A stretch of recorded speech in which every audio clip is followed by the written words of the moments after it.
እግዚአብሔርና ሌባ እኩል አይበሉ። እግዚአብሔር ከሌባ ጋር ተካፍሎ የሚበላ የሌባ ወዳጅ አይደለም። ዘላለም እንደምትኖር ስራ ዛሬ እንደምትሞት ተዘጋጀ። ሀብታም ለምን አይጸድቅም ቢባል ሀብታምነት ኃጢአት ነው ማለት ሳይሆን ሀብቱ አላጸድቀው ይላል። የተሰረቀ ገንዘብ፣ የጠንቋይ ገንዘብ፣ የዘራፊ ገንዘብ፣ የወንበዴ ገንዘብ ቤተ ክርስቲያን ስለት ሆኖ መግባት የለበትም። ገና የዕለቱ ውዳሴ ማርያም አሟልተን ሳደግም ሰው ቁጭ አድርጎ እንዲያበላን እንፈልጋለን። ሰው ቁጭ አድርጎ እንዲያበላን መስራት አለበት። በነገራችሁ ላይ ሰይጣን የሰዎችን እቅድ የሚያበላሸው በምን እንደሆነ ታውቃላችሁ? በወሬ ነው። ሰይጣን የሰውን የልቡን የማወቅ ስልጣን አልተሰጠውም። በዚህ እርግጠኛው ነው። ጌታችን መድኃኒታችን ኢየሱስ ክርስቶስ በትክክል ለሰይጣን እውነተኛ ማንነቱን መቼ እንደነገሩ ታውቃላችሁ? ሰርቶ ሲጨርስ። መድረክ ላይ ዝም ብለን ተደራጅተን አደራጅተው ይፈጁና ሌላ ምን ቁም ነገር አለ? በወሬ መደራጀት ከመፈጀት አያድንም። ሰርቶ የማይበላ ሰው የእግዚአብሔር ብድር አለበት። ምን ተበድሯል? አይን፣ አፍ። እስቲ አሁን ሌላ አትስሩ። ወረት የለኝም። እናንተ እኮ ስራ የሚመስሏችሁ ሞባይል ቤት መክፈት፣ ቡቲክ መክፈት፣ ምና ጫማ ቤት መክፈት ወይ ደግሞ ባጃጅ መግዛት ነው ስራ የሚመስላችሁ። በጆሮ እኮ ይሰራል። ማምላክን ከልቤ ነው። ምትበሉ ከሌላችሁ በቃ የምትሰሩበት ወረት ምናምን ከሌለ በጆሮአችሁ ስሩ። በጆሮ መስራት ማለት መማር። ከዛሳ ጥበብ ገንዘብ ነው። ተመልከቱ። ምንድናል? ተመልከቱ። ጥበብ አለ ይእቲ ትሄይስ እምንቁ ክቡር። ጥበብን ያገኛት ሰው ምን ያህል የታደለ ነው አለ ሰሎሞን የተናገረ። ሰሎሞን ያተናገረውን ደግሞ ማን ወሰደ? ይሁላችሁ እንዲህ አለ ሰሎሞን እንዲህ አለ። አባቱ ዳዊት እንዳረፈ ሄደና የ12 ዓመት ብላቴና ነው የቅዱስ ዳዊትን መንበር ተረከበ። ምንድን ነበር ያለው? አባቱ ሲሞት ቅዱስ ዳዊት ሊያርፍ ሲል ልጄ ሰው ሁን ነበር ያለው። የሀብት መጀመሪያው ሰው መሆን ነው። ሰው ከሆናችሁ እንደ እንስሳ መኖርን አቁማችሁ እንደ ሰው ማሰብ፣ እንደ ሰው መተኛት። እንዳዞ አትተኙ። ሌቱም ሙሉ የሚተኛ ሰው አዞ ነው። ሌቱም ሙሉ እንዲያው ተገልብጦ የሚያደርሰው ማለት ነው። አዞ ዝም ብሎ መተኛት፣ ቢዘንም መተኛት፣ ፀሐይ ቢወጣ የሚተኛ። እንደ ሰው ተኝታችሁ የሰው ያህል በልታችሁ። ያሁን እኮ አጎራረሱም እኮ ቅጡ ጠፍቷል። የወጣቱ አይጣ ላይ ድረስ ነው በእውነቱ ማለት ነው እንዴ። እኔ እኮ አይቻለሁ። ተወራርደው የሚበሉ አንዱን እንጀራ 2 ጊዜ ብጎርሰው ምን ትሰጠኛለህ ብለው ተወራርደው የሚጎርስ ሰው አለ። አይጣ ላይ ድረስ ነው የመዳል ጅብ ነው እያሳደግን ያለ ነው። ሰው ያሰኛል በእውነቱ። ስንት መከራ የሆነ ሰው አለ ማለት ነው ጅብ እንደዚያ ማለት። ስለዚህ ተመልከቱ። እንደዚያም ሰው እንደ እንስሳ ተኝቶ እንደ እንስሳ በልቶ ሳይሆን እንደ ሰው ተኝቶ መጥኖ። ሰው በቃ የእንቅልፍ ብዛት የተቦጫጨቀ ልብስ ያስለብሳል ይላል ሰሎሞን መጽሐፈ ምሳሌ ላይ። በምስጢር ሲተረጎም ግን ከክርስቶስ ልብስነት ይለያል ማለት ነው።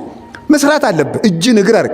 ፈላስፋው የተናገረውን ነግሬያችሁ ከሆነ እንዳል ደግሞ ዘላለም እንደምትኖር ስራ ዛሬ እንደምትሞት ተዘጋጀ። ስትሰራ ምን መስለ ስራ ነው? ዘላለማዊ ኗሪ መስለ ስራ ነው። ዘላለማዊ ኗሪ መስለ ሌት ተቀን ስራ። ስትዘጋጅ ለነፍስ ደግሞ ዛሬ ሞታለሁ እያልክ ትናንትም ዛሬ ሞታለሁ፣ ዛሬም ዛሬ ሞታለሁ፣ ነገም ዛሬ። ለንስሐ ሲሆን ዛሬ ሞታለሁ በል።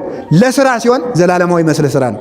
አባቶቻችን እኮ ዘላለማዊ መስለው ስለሰሩ ነው ይህን ቤተክርስቲያን ያቆዩን ማለት። ይሄ ህንፃ ዛሬ ጎንደር የፋሲል ሀገር ተብሎ በዘፈን በመጽሐፍ የሚተረክለት እኮ ዘላለማዊ መስለው ሰርተው ዘላለማዊ ስራ ቆይተውን ነው። ዛሬ እንደሚኖር ተዘጋጅ ብለው እንደሚለው ሃይማኖታቸውን ጠበቁ። ዘላለም እንደሚኖር ስራ ስለተባሉ ደግሞ ቋሚ ስራ ሰሩ። እሱን አድርጎ ሰው የሰው ልጅ መኖር አለበት። ስለዚህ በጆሮ መስራት አለበት፣ በአይኑ መስራት አለበት። መጽሐፍ በማገላበጥ ሰው በእግሩ ይሰራል፣ በብዙ ነገር ይሰራል ሰው እና እንደው ምን ሰራው ብላችሁ በየቀኑ ተንኮል ከምትፈጥሩ ስራ ፍጠሩ። በነገራችሁ ላይ ባለ እንደ ሰው ሲመነኩስ 3 ትእዛዝ ነው የሚታዘዘው። መነኩሴ ለመሆን 3 መመሪያ ነው። መጽሐፍ ማንበብ፣ ተግባረ እድ፣ ጸሎት። በቃ የመነኩሴ ስራ 3 ነው። ቀኑን ከ4 ይከፍለዋል፣ ከ3 ይከፍለዋል። 4 ሰዓት ይደርሰዋል። 4 ሰዓት ለጸሎት፣ 4 ሰዓት ለንባብ፣ 4 ሰዓት ለስራ። ለምን? የምእመናን ዕዳ እንዳይሆን ይላል። የምእመናን ዕዳ እንዳይሆን። ምእመናን ምን ይሆናል? ዕዳ ይሆንባቸዋል፣ ይሸማቀቃሉ። ምን ያደርጋሉ? ተመልከቱ።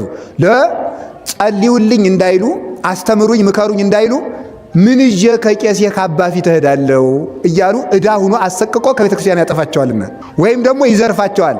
ከሽፍታ ይልቅ ወይባ የለበሰ መነኩሴን ፍራ ይላል መጽሐፍ። ከሽፍታ ይልቅ ማንን ፍራ ነው የሚለው? ወይባ የለበሰን ምን ፍራ? መነኩሴን ፍራ ይላል። እንደዚህ ቢጫ ያደረገ ማለት። ለምን ሲባል ሽፍታ ያለበት ይታወቃል አይደል? ሽፍትነቱም ይታወቃል። በዚህ አካባቢ አንድም። አባ ግን ጻድቅ መስሎ ስለሆነ የሚቀርበው መስረቁ አይታወቅበትም ማለት ነው። ደግ መስሎ ስለ ያኛው ልብሱም የታወቀ ነው፣ ጫካውም የታወቀ ነው። በዚያች አካባቢ ያለ ምህር ነው። አባ ግን ስለማይታወቅበት ሊዘርፍ ይችላል ብሎ ይናገራል። ተመልከቱ ማለት ነው። ስለዚህ ከሽፍታ ይልቅ መነኩሴን ፍራ ይላል። ያ እንዳይሆን በዚያ ላይ ደግሞ ይላል ለነሱ አድርባይ ይሆናል ይላል። ሲናዘዙለት ባለፈው እንደነገርኳቸው አይ ቀላል ነው እናቴ ገብረ ማርያም ገብረ ስላሴ ቀላል ወደ ተማሪ ቀላል ነው። ስንት ከባድ ኃጢአት አለ መሰለሽ 50 ብር ስለሰጠችው ነው እንጂ ኃጢአቱ ከባድ ነው። ግን እንደዚያ እያደረገ እያቃለለ ምዕመናንን ሳይገስጻቸው በገንዘባቸው ይፈራቸዋል፣ ይገዙታል፣ እውነት አይናገራቸውም። ይህ እንዳይሆን ሰርቶ መብላት አለበት። የእጁን ስራ ከምዕመናን ዕዳ ተላቆ ሰርቶ ምን ይላል? ሰኔል ሰርቶ ጽፎ ደጉሶ ይላል። ተመልከቱ፣ ጽፎ ደጉሶ ሰሌን ታቶ ያችን ሽጦ መብላት አለበት። እንዴ ቅዱስ ዮሐንስ አፂር እንዴት ያደርግ እንደነበር ታውቃላችኋል? መላእክትን እነ ቅዱስ ሚካኤል ለምስጋና ሲወጡ ሲወርዱ ለማየት ለዚያ ማዕረግ ደርሶ ምዕመናን እኔ እንዲህ ያለው ጸሎተኛ ነኝ አምጡልኝ አልነበረም የሚለው። መላእክትን ከማየት ደረጃ ደርሶ ቅርጫት ሰርቶ ያችን ሽጦ ነበር የሚበላ። ገበያ የቅርጫቱን ይሰራና ሽጦ ይሄዳል። ቆይ አንድ ጥያቄ ልጠይቃችሁ። አሁን እኔ ቅርጫት ገበያው ብታገኙ አስቁብኝም? አስቁም ትሰቃላችሁ እንዴ? በደንብ ነው እንጂ ደግሞ ብለው ቋቡን መነገጃ አረጉት አይደለም የምትሉ እናውቃችኋል። ለስድብ ማን ይሆናችኋል? ጽድቅ አሰሩብ እንጂ ማለት ነው። እና ተመልከቱ፣ ያችን ሰርቶ ነው የሚበላው። እና አንድ ቀን እንዲያው ኋላ አንድ ቀን ቅርጫት ስንት ነው ሰውዬ አለው። ሚካኤል ነው ገብርኤል ነው የሚበልጥ ይላል። ሚካኤልና ገብርኤልና ገበያው መሀሉ ነው እያየ እኮ ነው። ዛሬ ሰውዬ ዋጋ ነገር እንዴ አልኩ። አብደሃል እንዴ አተዋጋው ስትረም ላይ ሰማም። የሰውዬ አብዷል። ቀኑ ሙሉ ሚካኤልን ያቢ ወሚመ ገብርኤል ቀኑ ሙሉ አልሸጥለት ብሎ ቤቱን መጥ። ለምን? ቅዱስ ሚካኤልና ቅዱስ ገብርኤል ለማየት ደርሶ እንኳን ሰርቶ ነበር የሚበላ። አሁን እኛ ገና እንዲያው አይጣ ላይ ደረስ እኮ ነው። ገና የዕለቱ ውዳሴ ማርያም አሟልተን ሳንደግም ሰው ቁጭ አድርጎ እንዲያበላን እንፈልጋለን። ሰው ቁጭ አድርጎ እንዲያበላን መስራት አለበት። ለዚህ ነበር ቅዱስ ጳውሎስ ከማናችሁም ዕዳ የለብኝም አላቸው። ከማናችሁም ዕዳ የለብኝም። ምክንያቱም ለምንድን ነው እንደዚያ የሚላቸው ቢሉ አሁን እኮ ጳውሎስ ተግቶ ሌት ተቀን የሚያስተምረን ብር እንድንሰጠው ነው እንዳይሉት እኮ ነው። ብር እንድንሰጠው እኮ ነው እንዲያርጎ ሌት ተቀን የሚያስተምረን እንዳይሉት የማናችሁም ዕዳ የለብኝም፣ ድንኳን ሰፍቼ ያችን ሽጬ እበላለሁ። ቅዱስ ጳውሎስን ያህል ሰባኪ፣ ቅዱስ ጳውሎስን ያህል መምህር፣ በጨርቁ ጫፍ ድውይ የሚፈውስ ሙት የሚያነሳው ቅዱስ ጳውሎስ ከመላእክት ጋር ተነጋግሮ እስከ 3ኛው ማዕረግ አድርጎ የመጣው ቅዱስ ጳውሎስ ቀን ሲሰብክ ይውላል፣ ማታ ድንኳን ሲሰፋ ያድራል። ያችን ሽጦ ነበር የሚበላ ማለት። እግዚአብሔር ተመልከቱ፣ ተግተው የሚሰሩ ሰዎች የእግዚአብሔር አምሳል ናቸው። ልትክዱ ነው እንዴ? እግዚአብሔር መቼ ይሰራል? እኛሳ መቼ እንስራ? አባቴ እስከ ዛሬ ይሰራል፣ እኔም እስከ ዛሬ ይሰራል። ማን ነው ያለ እንደዚህ? ጌታችን ኢየሱስ ክርስቶስ እኮ ነው። ዮሐንስ ወንጌል ምዕራፍ 5 ቁጥር 20 ላይ ታገኙታላችሁ። አንተ በሰንበት ትፈውሳለህ አሉት። ሰንበትን ማን ፈጠረውና? አባቴም እስከ ዛሬ ይፈውሳል፣ እኔም እንደሱ በሱ አምሳል በሱ መልክ የምተካከለው በባህሪ የምተካከለው በመልክ የምመስለው ነኝና እኔም ሁልጊዜ እፈውሳለሁ እፈጥራለሁ። ምክንያቱም ተመልከቱ ምንን ያመላልሳል? አሁን ተመልከቱ፣ ፀሐይን ያወጣል፣ ብርሃናትን ያመላልሳል፣ ሕፃናትን በማይፀን ይስላል፣ እኛን አስተኝቶ ያስነሳል። ተመልከቱ፣ አውሎ ያሳድራል፣ ነፋሳትን ያነፍሳል፣ ብርሃናቱ ይመላለሳሉ፣ ቀላያት ይፈሳሉ፣ ፍጥረት በሰላም ውሎ ያድራል። እግዚአብሔር እስከ ዛሬ ይሰራል። እግዚአብሔርን ሁልጊዜ የሚሰሩ ሰዎች እግዚአብሔርን ይመስላሉ። ተኝተው የሚያድሩ ተኝተው የሚወሉ የሰው ጥገኛ ጉልበት እያላቸው የሆኑ ሰዎች ግን የማን ናቸው? የእግዚአብሔር አምሳል አይደሉም። እንዲያረ እንስሳትም ይሰራሉ። አንተ ሞኝ ይላል፣ ከጉንዳን ተማር ይላል መጽሐፍ። አንደኛ ጉንዳን እንዲያው ብልሃቷ፣ አንደኛ ሳሰራ አታወራም። ጉንዳን የምትፎክር ሰርታ ነው። ሁለተኛ ደግሞ የክረምት ምግቧን መቼ ታከማቻለች? በጋ። እና ቅዱስ ዮሐንስ አፈወርቅ አንተ ሰነፍ፣ አንተ ኃጢአተኛ ዮሐንስ አፈወርቅ ለምን ትሰድበኛለህ? ለምን ትገስጸኛለህ? ትለኝ እንደሆነ እግዚአብሔር እንኳን እኔን ጉንዳንን መምህር አድርጎ ሾሞብሃል። ምንን መምህር አድርጎብሃል አለ? ጉንዳንን። ከጉንዳን ተማር ብሎ መጽሐፍ ቅዱስ ላይ ስለጻፈ ላንተ እንኳን እኔ ጉንዳንም ታስተምርሃለች ብሎ ቅዱስ ዮሐንስ አፈወርቅ ይናገራል። ጉንዳንን አንደኛ ብልሃትን፣ ሁለተኛ ደግሞ ሰርታ ነው የምትናገር ያልኳቸው። ያው ባለፈው ተነጋገርነው። ጉንዳን እግር ላይ ሳለ አይበላም። የት ላይ ነው የሚበላው? ጭንቅላት ላይ ሲወጣ ነው። ከተንቀሳቀስክ ግን እግር ላይም ቢሆን አይለቅም። ዝም ብላችሁ ቆማችሁ ግን ጉንዳን የሚባላ ግንባር ላይ ሲደርስ ነው። ልቡ አይደንቃችሁም? አንስቶ ሊወስድ እኮ ነው። ስለዚህ ሰው ቁም ነገሩን መናገር ያለበት ሰርቶ ሲጨርስ ነው። ሰርቶ ሳይሰራ አይለፈልፍም። በነገራችሁ ላይ ሰይጣን የሰዎችን እቅድ የሚያበላሸው በምን እንደሆነ ታውቃላችሁ? በወሬ ነው።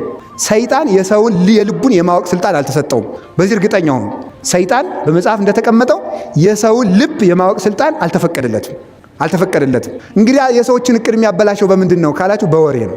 አሁን ነገ ለምሳሌ አስቀድሳለሁ ካላችሁ ነው ይልና ካወራችሁ ምን ያደርጋል መስላችሁ? ሌሊት የሚያደርገውን ራሱ ያውቃል።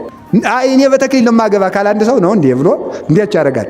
እኔ በቃ እንግዲህ እስከ ዛሬ 10 ዓመት ጎንደር ከምትባል ሀገር አለቅም፣ እዚህ ነው የምማር ወይም እዚህ ነው የምጸድቅ፣ እዚህ ነው የምቆርብ አለ ነው።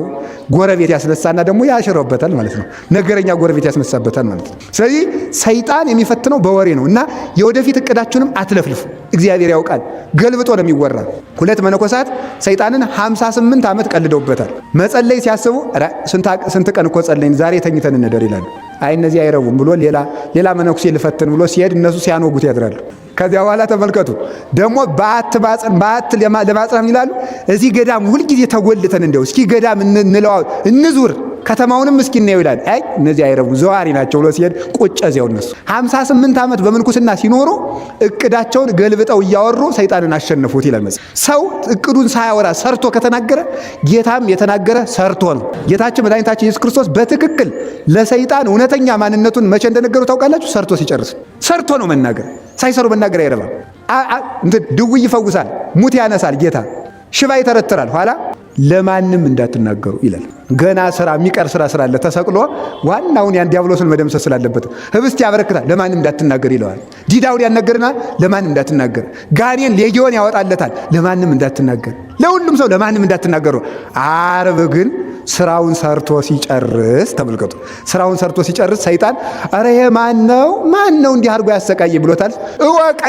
እወቀኝ የእናቴን የሔዋንን የአባቴን የአዳምን መከራ ያስታገስኩላቸው በግራ የነበረውን አዳም ወደ ቀኝ ክብር ያመጣሁት በቀኝ ነኝ ኃያል ነኝ ያልከውን አንተን ወደ ግራ ሲኦል የወሰድኩ የተዋረደውን አዳምን ወደ ላይ ከፍ ያደረኩት አንተን በላይ ነኝ ያልከ አንተን ያዋረድኩ አምላክ ሰው የሆንኩ ሰውን ደግሞ አምላክ አድርጌ በተዋህዶ የገለጥኩት እኔ ኢየሱስ ክርስቶስ ነኝ እወቀኝ ብሎ ለሰይጣን በቃል የነገረው ዓርብ ነው። ስራውን ሰርቶ ሲጨርስ ማለት ነው። እወቀኝ ብሎ ኋላ በሳት ዛንጀር በንፋስ አውታር ወጥሮ ያዘው።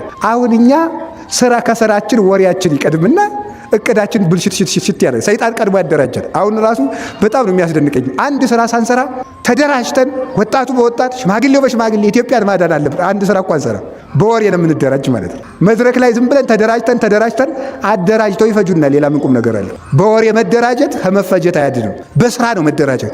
ሰርቶ ነው መገለጥ። ሰርቶ ብቅ ነው የሚባል። የኢየሱስ ክርስቶስ ልጆች ሰርተው ይገኛሉ፣ ሰርተው ይበላሉ። መጽሐፍ ምን ይላል? ቅዱስ ኤጲፋኒዎስ ነው የተናገረው። ዝናው ከስራው የበለጠበት ሰው እሱ ወራዳ ነው ይላል። እኛም ሀገራችን ጎንደርን ከማዋረድ ይሰውረን። ሀገራችን እንኳን በሰማይ በመንግስተ ሰማያት ነው። አሁን ስላለንበት አገር ይባላል። ስለዚህ ተመልከቱ፣ ዝናው ከስራው መብለጥ ማለት ጎንደር እንደ ጎንደር ያላስገኘ ሰው ወራዳ ነው በእውነቱ ማለት ነው። ሌብነት፣ ዘፋኝነት፣ ጭፈራ፣ መቅለጥ። እኔ ይገርመኛል አንዳንድ ጥምቀትን በጎንደር ተብሏል አይደል? አሁን ጥምቀትን በጎንደር ተብሎ ግን የጥምቀት ምንድን ነው ያለ? ጭፈራ፣ ዓለም ማቅለጥ፣ ዘፈና። ጥምቀትን በጥምቀት መላእክት ዘመሩ ይባላል እንጂ ተዘፈነ ይባላል? መደለቅ ቀን ታቦት ሲያደራጁ መዋል። አሁን ደግሞ ወጣቱ ነው ዋና የቤተ ክህነት ስራ አስኪያጅ መስሎ የሚውለው። የወደደውን አባ ተሰለፍ ይላል፣ ያኛውን ይውጡ ጠቧል። ወይ መከራ ይላል። በአባታችን ቤት መኖሪያ ታሳጡን። እንዲያው ቆይ ድረስ እኮ መንገዱን የሚመሩት እነሱ ናቸው። ቡራኬ ነው የቀረ እንግዲህ ማለት ነው። እንደዚያ ሲያደርግ ይውላል። ማታ ቢራውን ገዝቶ ወደ ሰማይን በጡጫ ምድርን በርግጫ ነው በቃ። ጽድቁ ስትፈጭ ውላ አወካች ባተላ ይባላል። እንደ ስም መገኘት፣ እንደ ክርስትና መገኘት፣ እንደ ኢትዮጵያ መገኘት፣ እንደ ክርስቲያንነት መገኘት፣ የእግዚአብሔር ልጅ እንደመሆናችን መገኘት አለብን። እንደ ቅዱሳን አባቶቻችን እንደ ስማቸው የነሱ ልጅ ነኝ ካል የነሱን ስራ ይዞ መገኘት፣ የአብርሃም ልጅ ነኝ ካል የአብርሃምን ስራ እንዳለ። ስለዚህ ሰርተን እንብላ። አደራችሁ ስርቆት እንደው በዝቷል። እንደው ማምላክን ቤተክርስቲያን መሳም እኮ ቀረ በቃ። አናት ጠምዝዘው የሚቀሩ አናት ጠምዝዘው የሚጥሉ ለሞባይል ተብሎ ለቆርቆሮ ተብሎ አንገት አንቀው የሚጥሉ በየቦታው ሞላ። አሁን ቤተክርስቲያን ማን ኪዳን እንዴ? እኔ አሁን እዛ ብዙ ሰዎች እናቶች መጥተው ያሳዝኑኛል። በዛ ሳልፍ ሳያቸው ቤተክርስቲያኑ ነው ኑማ ታምር ያንውልኝ ታምር ያሰሙኝ አባ ይላሉ። ምንድነው ስላቸው ሌሊት መጥቼ እንዳልሰማ ዱርየው ይላሉ። ልቆርብ አስቤ ታምር ያልሰማ ሰው አይቁረብ ስለሚል ታምር ሳልሰማ ቀርቼ ይላሉ። በዚህ ምክንያት አያችሁ እናንተ ማትገቡ ሰው ማታስገቡ አለ ጌታ። እናንተ ማትገቡ ሰውም አታስገቡ። እንዲህ ያለ ሰርተን ካለ መብላታችን የተነሳ ነው። ሰርተን እንድንበላ እግዚአብሔር ይርዳን። የምትሰሩትን የእጃችሁን ስራ ይባርክላችሁ። አትስረቁ፣ አታመንዝሩ። እውነቴን ነው። ካልሰረቃችሁ ገንዘብ ይበረክትላችኋል። እኔ ዛሬ የንግድ መንገድ ሁሉ እያስተማርኳቸው ነው። ገንዘብን የሚቆጥበው አንደኛ ንጽህና ነው። አዛኝን ከልቤ ነው የምናገር። በምንም ታምር ይሄው መድኃኒዓለምን ምስክር አድርጌ መናገር እችላለሁ። ዘማዊ ሰው ገንዘብ አይጠራቀምልበት። አጠራቅሞም ከሆነ መጨረሻ ላይ ለባዕድ አጠራቅሞት ይወጣል። የአመፀኛን ገንዘብ አመፀኛ ይበላዋል ይላል መጽሐፍ። የአመፀኛን ገንዘብ ምን ይበላዋል? አመፀኛ ይበላዋል ማለት ነው። አመፀኛ ምን እሳት ይበላዋል። አመፀኛ እሳት ይበላዋል። አመፀኛ እሳት አንደኛ አመፀኛ የተባለ እሳት ነው። እሳት ይበላዋል። አመፀኛ ወንበዴ ይበላዋል። አመፀኛ ሃይማኖት የሌለው ይረከበዋል። የኋላ እዩ ተመልከቱ። አንተ ሰው ይላል አንተ ብዙ መልክ ጥሩ ቤቶችን ሰራው፣ ጥሩ ህንፃዎችን ሰራው ትላለህ። ግን እነዚያ ቤቶች ምን ያህል ክፉ ሰው ለመሆን ያቆምካቸው ምስክሮች ናቸው ይላል ቅዱስ ዮሐንስ አፈወርቅ ተሰሎንቄን ሲተረጉም ማለት ነው። እነዚያ ቤቶች ምን ያህል ክፉ ሰው እንደነበርክ ምስክሮች ናቸው። አንደኛ ድሃ ስታስጨንቅ ለመኖርህ ምስክር ነው። ሁለተኛ ለምን ቀምተህ ነው፣ ዘርፈህ ነው፣ አጭበርብረህ ነው። ሁለተኛ ደግሞ ያ ገንዘብ ለአንተ ብቻ የተሰጠ አይደለም፣ ለድሆች የተሰጠ ነው። አሳልፍልኝ ብሎ ነው እግዚአብሔር የሰጠህ። ስለዚህ አንተ የቀማቸው፣ አንተ ድንጋይ አድርገህ የካብከው የድሃዎችን የዕለት እንጀራ ጭምር ነው። እግዚአብሔር ሀብቱን የሰጠ ለነሱ ስጥልኝ ብሎ እንድታስተላልፍ እንጂ ብቻን እንድትበላው አይደለምና ብሎ ይነገራል። ስለዚህ ምን ያህል ጠማማ ሰው እንደሆንክ ቤትህን እያዩ ሲወቅሱ ይኖራሉ ይላል። ስራ ስሩበት ነው። ሀብታም አትሁኑ አላልኳቸውም። አትስረቁ፣ አታመንዝሩ። አንደኛ ገንዘብ ይላል ዝሙት የገንዘብ መጥረቢያ ነው ይላል። ምሳር በሕይወታችሁ ዘመን ገጥሟችሁ ሊሆን ይችላል። የወደቃችሁ የተሰናከላችሁ ካላችሁ ሰው ዝሙት ከሰራ በሳምንት ውስጥ ብዙ ገንዘብ ለወጭ ይሆንበታል። መጽሐፍ የተናገረው ነው። ቆርጦ ይሄንን ዛፍ በስለት መጥረቢያ እንደምንቆርጠው ሀብትን ቆርጦ የሚጥለው ዝሙት ነው። ሀብትን ቆርጦ ዘማዊ ሰው የፈለገ በሺህ በር ቢያስገባ ገንዘብ እግዚአብሔር በ10 ሺህ በር ገንዘቡን ያስወጣዋል። ዘማዊ ሰው፣ ሌባ፣ አጭበርባሪ፣ የእግዚአብሔርን አስራት የቀማ አንዳንድ ጊዜ ደግሞ አስራት የማናወጣበት ለቤተክርስቲያን የማንሰጥበት ለድሃ የማንሰጥበት የወደፊት እቅዶቻችን እንዳይበላሹ በማሰብ ነው። ግን እውነት እንዳይመስላችሁ ትንሽ ገንዘብ ብትኖራችሁ እሷን ለቤተ ክርስቲያን 50 ሳንቲም አግኝተ 10 ሳንቲም ይቅርታ ተመልከቱ፣ 1 ብር ያገኘ ሰው 10 ሳንቲም ለእግዚአብሔር ከሰጠ በእርግጠኝነት ንግድ ነው። እውነት የምነግራችሁ እኔ ለየትኛውም ቤተክርስቲያን ልቀሰቅስ ምናምን አይደለም። የገንዘብ መሰብሰቢያ መንገዱ አስራትን ተቆጣጥሮ ማውጣት ነው። የፈለገ ለነገሩ ለድሃ አይከብደውም አስራት ማውጣት። ለማን የሚከብደው? አሁን 10 ብር ያለው ሰው 1 ብር አውጣ ብለው ይከብደዋል? ያወጣ። ግን 10 ሚሊዮን ብር ላለው ሰው 1 ሚሊዮን ብር አስራት አውጣ ይባል ይችላል? አይወጣ። በያችሁ ይውላችሁ ጌታ ለዚህ ነበረ ግመል በመርፌ ቀዳዳ ማለፍ ከባድ እንደሆነ ሀብታምም ወደ መንግስተ ሰማያት አይገባም። ግመሉ ለምን አያልፍም ሻኛው አላሳልፈው ብሎ። ሀብታም ለምን አይጸድቅም ቢባል ሀብታምነት ኃጢአት ነው ማለት ሳይሆን ሀብቱ አላጸድቀው ይላል። እሱን ተቆጣጥሮ ከፍተኛ የሆነ ገንዘብ ሲሆንበት አይሄን እንኳን ይበዛል ይላል። ተመልከቱ፣ ይበዛል ብሎ በዚያ ምክንያት ገንዘባቸውን ለማያውቁት ያጠራቅማሉ። አላያችሁም እንዴ? ብዙ ሰዎች እኮ በህይወታችን ዘመን እኮ አይተናል። ተራራ ያህል ገንዘብ ሸክፈው በሰው ደም ገንዘብ አጠራቅመው እንደ ሞተ የውሻ ሬሳ ታፍነው ሲታሰሩ ታያላችሁ አይደለም? ይሄው እኮ ነው ትርፉ ማለት ነው። አውቀንበት ሰርተን የእጃችን ፍሬ ብቻ መብላት አለብን። እንዲያውም ይገርማችኋል፣ የተሰረቀ ገንዘብ ቤተክርስቲያን መምጣት አለበት።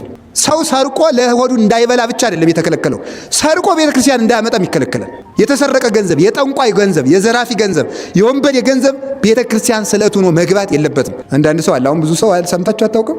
100 ሺህ ብር ሰርቆ 10 ሺህ ብር ለቤተክርስቲያን ሰጥቶ አቶ ገሌ ይባላል። 90 አለ እሱ 10 ለእግዚአብሔር ነው። እግዚአብሔርና ሌባ እኩል አይበሉ። እግዚአብሔር ከሌባ ጋር ተካፍሎ የሚበላ የሌባ ወዳጅ አይደለም። በፍጹም አይፈልግም። እግዚአብሔር እንዲህ ያለ ገንዘብ መምጣት የለበትም። በእግዚአብሔር ምን አለ ቅዱስ ጳውሎስ? ልብ በሉ እግዚአብሔር አይዘበትበትም ብሏል። እንዲህ እግዚአብሔርን አንተ ሰርቀ የእሱን ፍጥረት አስጨንቀ ቀምተ አምጥተ 10 ሺህ ብር አምጥተ እንደ ዳኛ ልትደልለው ነው እንዴ? እግዚአብሔር እንዲህ ያለ እንዲያው ለወደፊቱም እንዳታመጡት ንስሐ ገብታችሁ የቀማችሁን። እንዲያውም በነገራችሁ ላይ መልካም አስተውሶኛል እግዚአብሔር በእውነት ምንድን ነው የሚለው? ሰው ኃጢአት ሰርቶ በተለይ ቅሚያና የስርቆት ኃጢአት የሰራ ሰው የፈለገውን ያህል ቢናዘዝም ገንዘቡን ለቀማው ሰው ካልመለስ አይድንም። መመለስ አለበት። ሰርቄዋለሁ ጓደኛዬን እመልስልሃለሁ ብሎ ብዬ የኔ ያህል ሚሊዮን የኔ ያህል ሺህ ብር ቀምቼዋለሁ ብሎ መናዘዝ አያስፈውስም። ቅሚያ ከሆነ ገንዘቡን መመለስ አለበት። ስለዚህ ሁላችሁም የቀማችሁትን መልሱ፣ ሰርታችሁ ብሉ። እግዚአብሔርም የእጃችሁን ስራ ይባርክላችኋል። አምላከ ቅዱሳን ይባርክልን።